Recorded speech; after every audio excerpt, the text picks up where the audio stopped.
Cada mañana, millones de mujeres abren los ojos al sonido de una alarma que no es la suya, sino la de una familia que depende de ellas.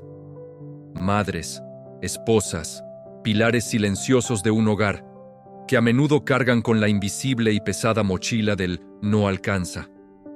No se trata solo de la lucha por los billetes, sino de la sutil y corrosiva sensación de que, a pesar de todo el esfuerzo, la vida económica se escapa como arena entre los dedos.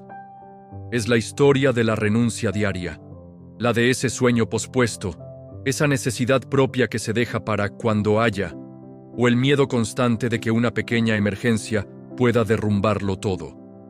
Pero en esa quietud, en esa rutina, reside también la semilla de una fuerza indomable, la fuerza que nace de la decisión de dejar de ser la víctima de la historia para convertirse en su escritora. Quédate hasta el final, porque esta historia guarda una lección que cambiará la manera en que miras no solo el dinero, sino el valor de tu propia vida y tu poder para transformarla.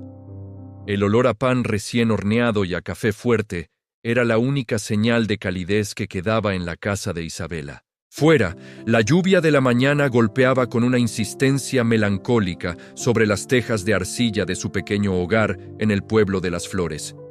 Isabela, con el cabello recogido en un moño apresurado y un delantal desgastado, se movía en la cocina con la eficiencia sombría de quien ya no espera sorpresas. Tenía 35 años, y la vida le había enseñado la diferencia cruel entre sueño y realidad.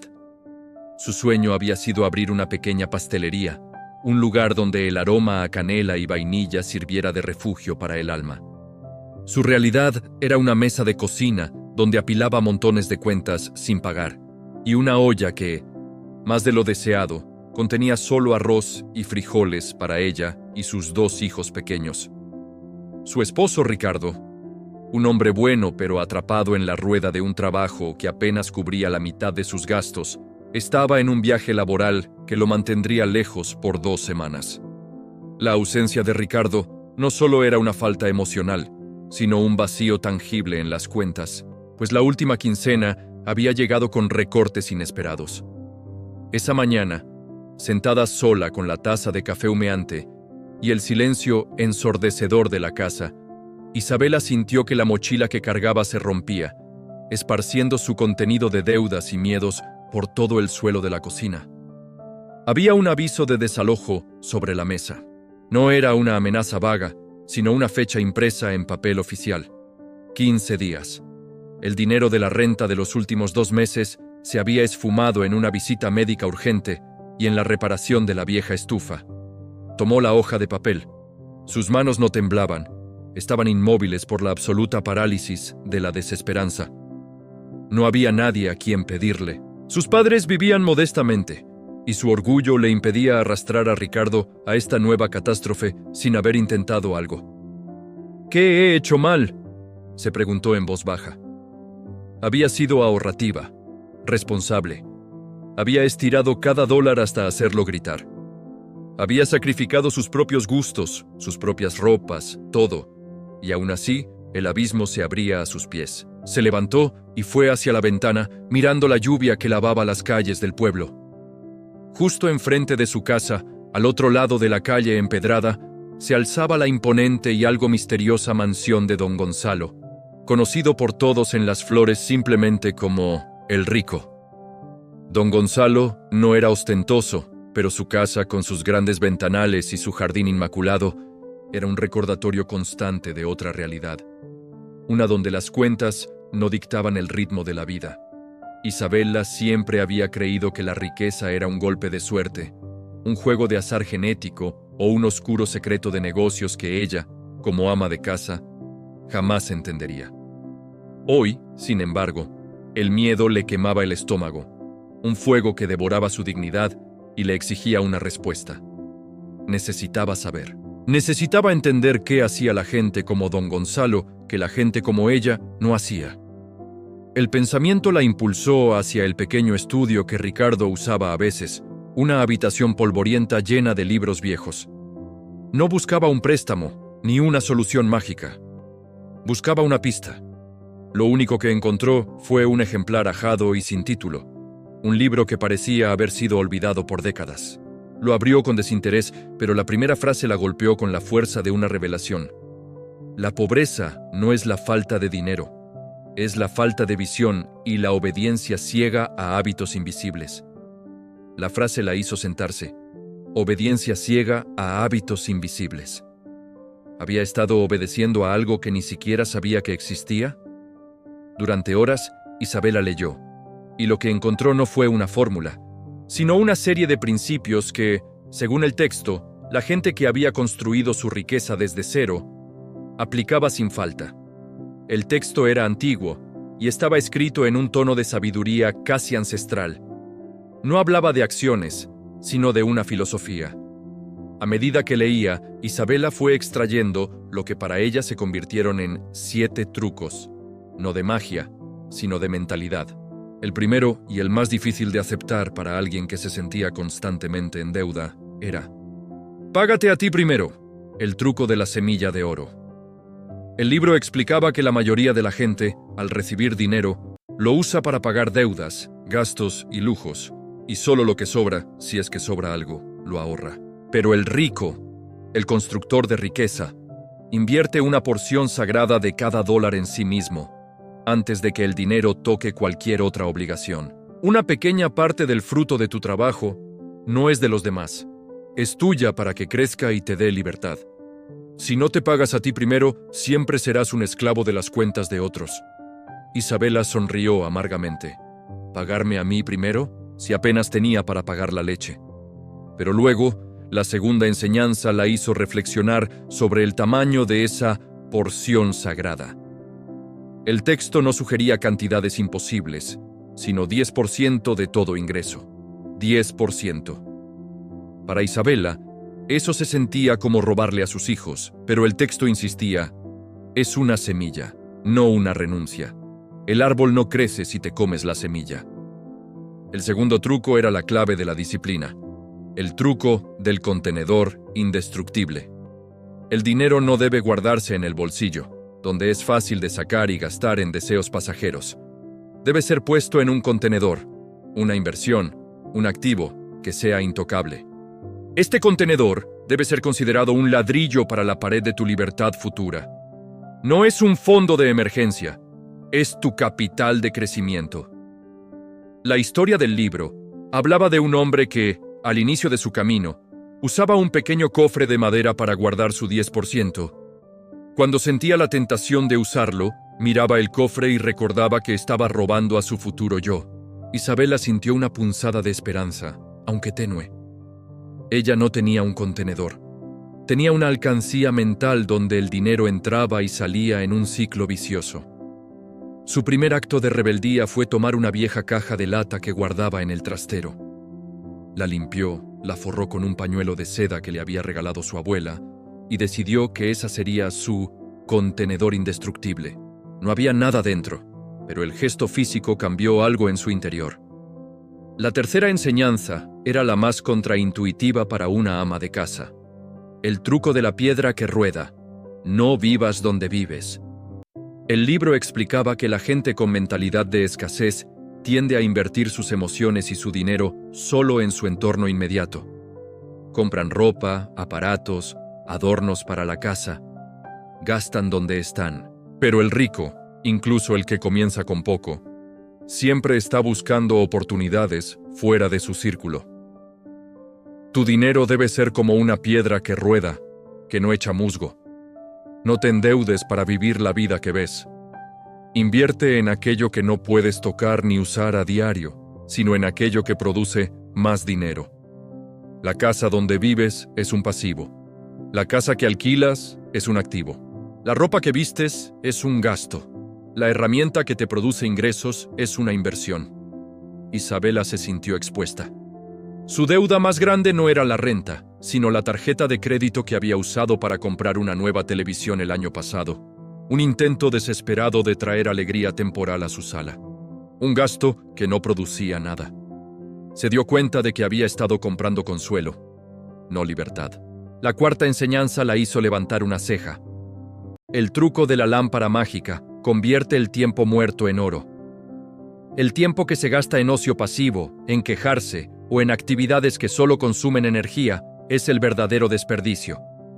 La persona que prospera ve cada hora libre, cada minuto de espera, como una oportunidad para aprender o producir. No se trata de trabajar más, sino de hacer que el conocimiento trabaje para ti. Si pasas 2 horas al día leyendo o aprendiendo una habilidad, en un año habrás completado 20 libros o habrás dominado un nuevo oficio. Isabela recordó las horas que pasaba viendo telenovelas o quejándose por teléfono con su vecina sobre la difícil situación. Esas horas no le daban nada a cambio. Su tiempo libre no era de descanso, era de evasión. Aquí fue donde la pastelería regresó a su mente, pero esta vez no como un sueño inalcanzable, sino como una herramienta práctica. No podía montar una tienda, pero podía hornear. El truco no era el sueño, sino el primer paso: aprender a vender. El quinto principio era de naturaleza emocional, y la hizo llorar en silencio. El truco del mago, que engaña al miedo, el presupuesto de la trinchera. La gente pobre le tiene miedo al dinero, y por eso lo evita. El rico, por el contrario, lo enfrenta y le da órdenes. El miedo a mirar las cuentas es el peor enemigo. La escasez solo se cura cuando te paras en la trinchera y miras al enemigo a los ojos. El libro le instruía a crear un presupuesto de trinchera, un análisis brutalmente honesto de cada dólar que entraba y, más importante, a dónde se escapaba. No era un plan de gastos, era un mapa de fugas. Esa tarde, Isabela se armó de valor y desparramó todos sus recibos y estados de cuenta sobre la mesa. La cifra que debía era aterradora. Eran un total de $5,286. El miedo le apretó la garganta, pero al verlo escrito con su propia letra, el miedo se transformó en rabia y la rabia en una frialdad decidida. Ya sabía la cifra, ahora a combatirla. El sexto truco le dio la ruta de escape de la deuda. El truco del soldado con capa: ataca la deuda más pequeña primero. La deuda es un monstruo que te muerde en muchos lugares. Para matarlo, no debes atacarlo por su herida más grande, sino por la que te es más fácil cerrar. La victoria más pequeña genera la dopamina de la confianza. Cierra esa deuda pequeña y usa el dinero que liberaste para atacar la siguiente. El poder no es financiero. El poder es psicológico. La sensación de haber vencido un enemigo, por pequeño que sea, te da la fuerza para vencer al gigante.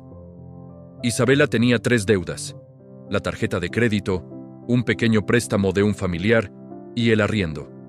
El préstamo familiar era el más pequeño, apenas $500. Decidió que su primer objetivo sería saldar esa deuda.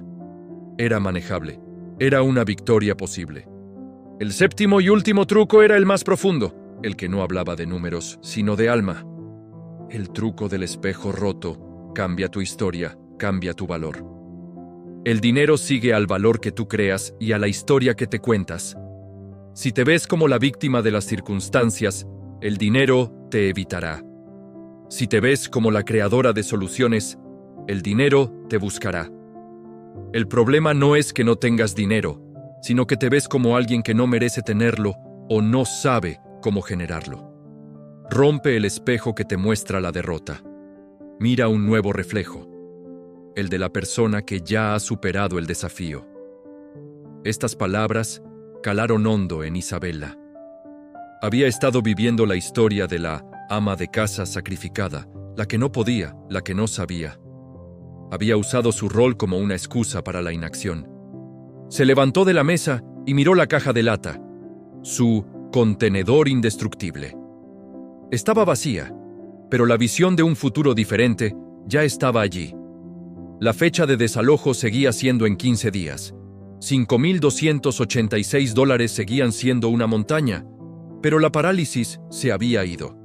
La primera acción de su nueva vida no fue buscar un empleo, sino un cambio de percepción. Salió de la casa y por primera vez en años no vio el puesto de dulces de doña Elena como un simple gasto, sino como una oportunidad. Cruzó la calle empedrada, sus pasos firmes. El aroma dulce del caramelo y la miel la recibieron en la pequeña tienda. Doña Elena, una mujer mayor con manos expertas en la confitería, la saludó con una sonrisa cansada. «Buenos días, Isabela. ¿Vienes por el café de siempre?» «No, doña Elena. Vengo a preguntarle algo muy serio. Yo horneo muy bien. ¿Sabe usted que mis bizcochos de naranja son famosos en el vecindario?» Doña Elena asintió curiosa.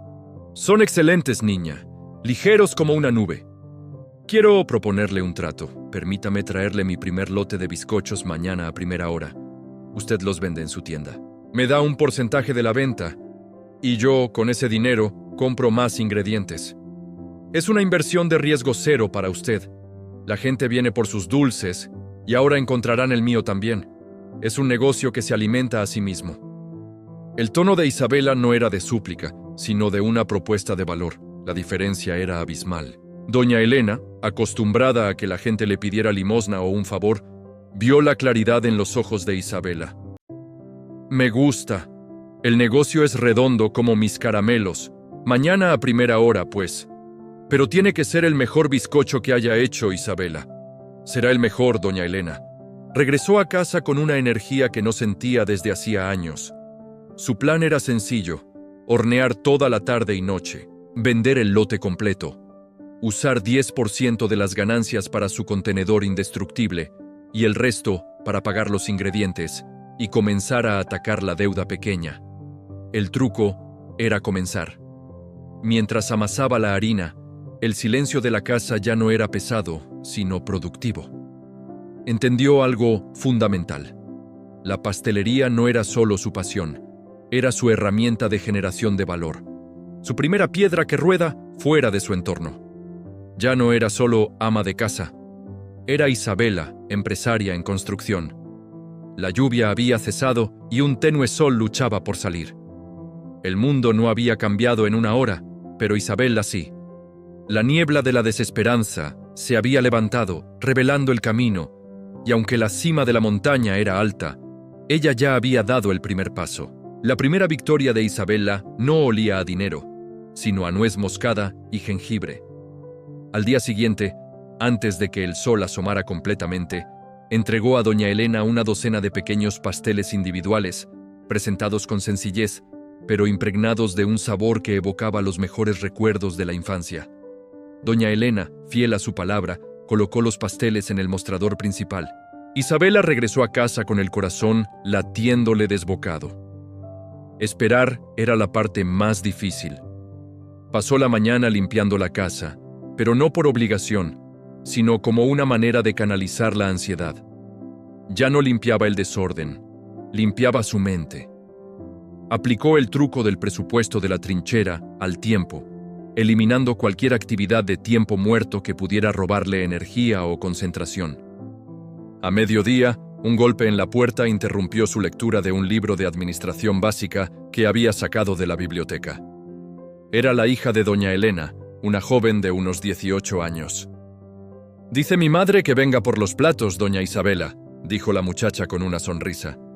«Y esto», le extendió una bolsa de tela pesada. Dentro, no solo estaban los platos vacíos, sino un fajo de billetes. Isabela los contó con manos temblorosas. Eran $65. La emoción que sintió no era por la cantidad, sino por el principio. Era la prueba de que el truco del espejo roto funcionaba. Ella había creado valor y el dinero había acudido a ese valor. Inmediatamente, aplicó el truco de la semilla de oro. Tomó $6.50 y con una reverencia casi ceremonial los depositó en su caja de lata, su contenedor indestructible. Era una suma diminuta, pero para ella era la fundación de un imperio. El dinero restante se dividió en 2 montones, uno para ingredientes frescos y otro para su objetivo de $500, el ataque a la deuda pequeña familiar. Al atardecer, mientras los niños jugaban tranquilamente, Isabela se sentó en la sala. El vecino, un joven estudiante de tecnología, se detuvo frente a la mansión de don Gonzalo, que estaba justo enfrente. Se había dañado una tubería del jardín y el chico estaba allí, con herramientas, bajo la supervisión del mismo don Gonzalo.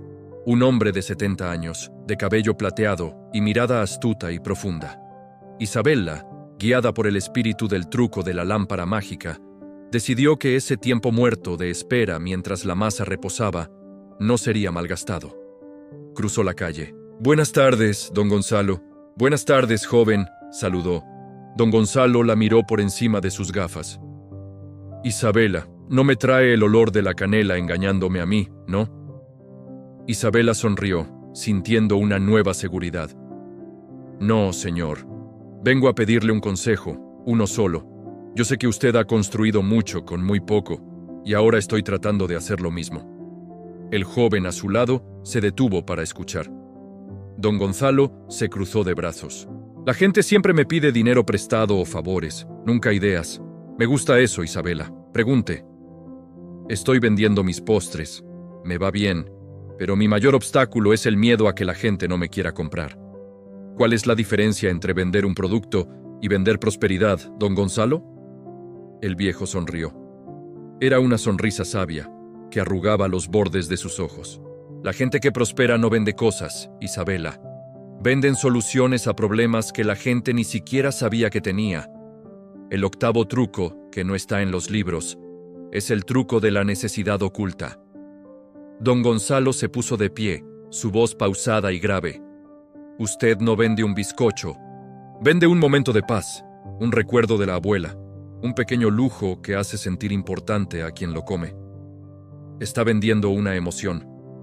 La gente no compra con la cabeza, compra con el corazón. Y nunca compre barato, Isabella. El precio bajo grita desesperación. El precio justo grita calidad y respeto por su propio trabajo. Respétese usted primero, para que su cliente la respete». Esa noche, Isabella no solo horneó, elevó el valor de sus productos. Añadió una pequeña tarjeta escrita a mano a cada pastel, agradeciendo la compra y deseando un momento de felicidad silenciosa. No aumentó el precio, pero sí el valor percibido. Los días siguientes se convirtieron en un torbellino productivo. Aplicó el truco de la piedra que rueda con fiereza. Decidió que su casa era su centro de operaciones, no su prisión. Se conectó con una tienda de regalos en el centro del pueblo y les propuso que vendieran sus postres como dulces de ocasión especial. Esto la obligó a refinar la presentación y a pensar en el negocio no como un pasatiempo, sino como una marca. Las ganancias se duplicaron en la primera semana, y con ellas, la tentación. La vieja estufa volvió a fallar, esta vez de forma definitiva. Era necesario comprar una nueva o el negocio se detendría. Una estufa decente costaba $300. Ricardo llamó esa noche, sintiéndose culpable. «Lo siento, mi amor. He revisado las cuentas. No podemos permitirnos una estufa nueva. Aguantemos un poco más, por favor». El viejo Isabella le habría dicho que sí, que aguantarían y que usarían la parrilla. Pero la nueva Isabella recordó el truco del contenedor indestructible. Su caja de lata ya contenía $50. La tentación de romper el contenedor y usar ese dinero para la estufa era enorme. Era una necesidad real, no un lujo. Pero el libro había sido claro. El contenedor no era un fondo de emergencia, era capital de crecimiento. Usarlo era matar la semilla. Entonces aplicó la filosofía del truco de la lámpara mágica con una nueva idea. Si no podía comprar la estufa, tenía que conseguir una que generara ingresos antes de pagarla. Al día siguiente, fue a la única tienda de electrodomésticos del pueblo. Habló con el dueño, don Ramiro. «Don Ramiro, sé que necesito una estufa, pero no tengo el dinero en efectivo hoy. Sin embargo, en la próxima semana, mi negocio de pasteles me generará lo suficiente. No le pido que me la regale. Le pido que me la alquile por una semana, y después de esa semana, le pagaré la mitad del precio total y el resto en los siguientes 30 días. Don Ramiro, un hombre de negocios tradicional, se rió con incredulidad. «¿Alquilar una estufa, Isabella? Eso no existe». «Lo sé, señor, por eso es una oportunidad. Demostraré que puedo pagarle. Si no le pago la mitad en 7 días, devuelvo la estufa y usted se queda con el monto del alquiler, y yo habré perdido mi tiempo, pero no mi dignidad. Pero si se la pago, usted gana un cliente leal, y un vendedor que le pagará en tiempo récord. El trato es este: le doy hoy $20 como garantía. Si no funciona, lo pierde. La audacia de Isabela, su absoluta creencia en su capacidad de generar el dinero, convenció a don Ramiro. Vio el fuego en sus ojos, no de desesperación, sino de certeza. $20 no era nada, pero la convicción lo era todo. Trato hecho, Isabela. Pero una semana exacta, y si no paga, el horno se regresa a mi bodega. Isabela regresó a casa con una estufa usada pero funcional, cargada en una pequeña carretilla que le prestó doña Elena. Trabajó esa semana como nunca antes. El miedo al desalojo y a perder la estufa la impulsó a contactar a todos los hoteles y restaurantes pequeños de Las Flores. No solo vendía postres, vendía el concepto de tener un postre casero en sus menús sin tener que contratar un pastelero. Al final de la semana, no solo logró pagar la mitad de la estufa, sino que le sobraron $80. El contenedor indestructible creció a $78. Había logrado convertir una necesidad en un motor de crecimiento. Había aprendido que el dinero no se consigue pidiendo, sino creando valor bajo presión. Con su negocio en marcha y su flujo de efectivo mejorando, Isabela se concentró en la deuda. Aplicando el truco del soldado con capa, se enfocó en el préstamo de $500 de su tía. En 2 semanas y media, gracias a su ingreso constante y a la disciplina de pagar solo lo necesario, logró reunir el monto. El día que pagó esa deuda, sintió una ligereza que no había experimentado en años. La victoria fue pequeña en el gran esquema de las cosas, pero el efecto psicológico fue monumental. Ahora, de $5,286, solo debía $4,786. El monstruo había perdido su primera pata. La tía, sorprendida, le dijo que nunca había dudado de ella, pero Isabela sabía que la confianza venía de su acción, no de sus palabras. Su siguiente objetivo era la tarjeta de crédito, $2,000, una deuda mucho más grande, pero con una tasa de interés ridículamente alta. Un mes después de empezar su transformación, Isabela se sentó una tarde a hacer su presupuesto de la trinchera, de nuevo. Había reducido los gastos innecesarios a 0. El contenedor indestructible ya contenía $150 y seguía creciendo. Su negocio le dejaba una ganancia neta de casi $200 a la semana. Ahora, el problema no era la falta de ingresos, sino la falta de tiempo. Estaba sobrecargada de trabajo y el negocio estaba estancado en su capacidad de producción individual. Era el momento de aplicar de nuevo la filosofía de la gente rica, el truco de la piedra que rueda. Necesitaba invertir fuera de sí misma, en algo que le generara dinero sin su presencia constante. Necesitaba delegar. Habló con el hijo de 10 años. Mi amor, te pagaré $1 por cada hora que me ayudes a empacar los pasteles y etiquetar las cajas. Es tu primer trabajo. Con ese dinero, tú vas a aprender a ahorrar y a invertir en lo que te haga feliz. Después de pagarle el 10% a tu propia caja. El niño, emocionado, aceptó. Isabela no solo ganó una hora productiva, sino que sembró la semilla del valor y la disciplina en su hijo. Había convertido un gasto de mano de obra en una lección de vida. Una mañana, mientras entregaba pasteles en el centro, el aviso de desalojo de su propia casa.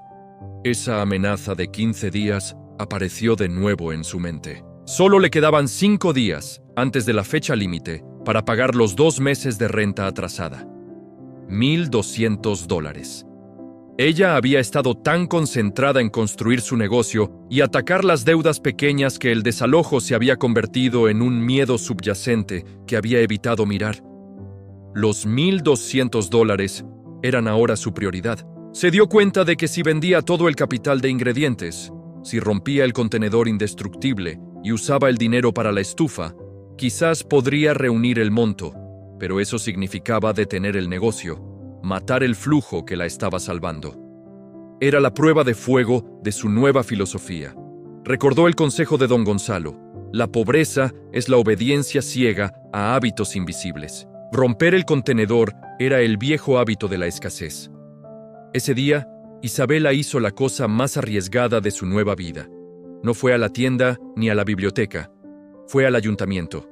Preguntó por los proyectos de la ciudad. El truco de la lámpara mágica en acción. Buscar valor donde nadie más lo hacía. Descubrió que la alcaldía estaba buscando un proveedor de catering para una serie de reuniones comunitarias que se llevarían a cabo durante la siguiente semana. El contrato era por la provisión de café, jugo y un pequeño aperitivo por 5 días. La remuneración total era de $1,500. Isabela sintió un escalofrío. $1,500, suficiente para pagar la renta atrasada y continuar el negocio. Sin dudar, presentó su propuesta, con la misma calma y seguridad que había usado con don Ramiro. No vendió bizcochos, vendió la confianza del sabor casero. Enfatizó que ella era una microempresaria local que conocía el paladar de la gente. Ganó el contrato. El desafío era monumental. Ella no hacía sándwiches ni jugos. Pero la presión la impulsó. Contrató a su vecina, la que solía escuchar sus quejas, por $50 por día para que la ayudara con la preparación de los jugos y las bandejas. Esa semana, Isabela aplicó todos los trucos. Usó el dinero del contrato con disciplina militar para pagar a su empleada, para comprar los insumos y para continuar sus ventas normales. No se tocó ni $1 de las ganancias del contrato, que eran sagradas para la renta. 5 días después, con la satisfacción del contrato cumplido, Isabela fue al banco. Depositó $1,200 en la cuenta del arrendador. Al salir, sintió que había escalado un muro de cristal. Había salvado su casa sin matar su negocio. En ese momento, se encontró de nuevo con don Gonzalo, quien salía del mismo banco, con una sonrisa enigmática. «Parece que está ligera, Isabela», comentó el anciano. «Pagué la renta, don Gonzalo. Mi negocio salvó mi casa». «Lo sabía. Vi su coche de mano por aquí toda la semana. Le tengo un regalo, no de dinero, sino de sabiduría». Un día, don Gonzalo entró a la pastelería. Se acercó al mostrador y su mirada se encontró con la de Isabela. «Isabela», dijo, con una satisfacción tranquila. «La veo, ya no tiene el olor del miedo. El miedo se fue cuando comprendí que no se trata de cuánto dinero tienes, sino de cuántas ideas pones a trabajar, don Gonzalo». Él sonrió, pidiendo su bizcocho de naranja favorito. «Recuerde siempre, joven, el dinero es solo un testigo de tu valor, de tu enfoque y de la honestidad con la que te pagas a ti mismo. Los 7 trucos y los que vinieron después no son secretos de ricos. Son las reglas fundamentales de la vida que se respetan a sí mismas». La historia de Isabela nos deja una enseñanza profunda. La verdadera libertad no se encuentra cuando dejamos de tener deudas, sino cuando la mentalidad de escasez se convierte en una mentalidad de abundancia. Los trucos de dinero que los ricos conocen no son fórmulas mágicas. Son simplemente hábitos de disciplina y de constante creación de valor que cualquiera, desde la quietud de su propia cocina, puede empezar a aplicar hoy mismo. El secreto es que el dinero siempre sigue a la persona que se paga a sí misma primero y que está dispuesta a hacer que su valor trabaje sin descanso.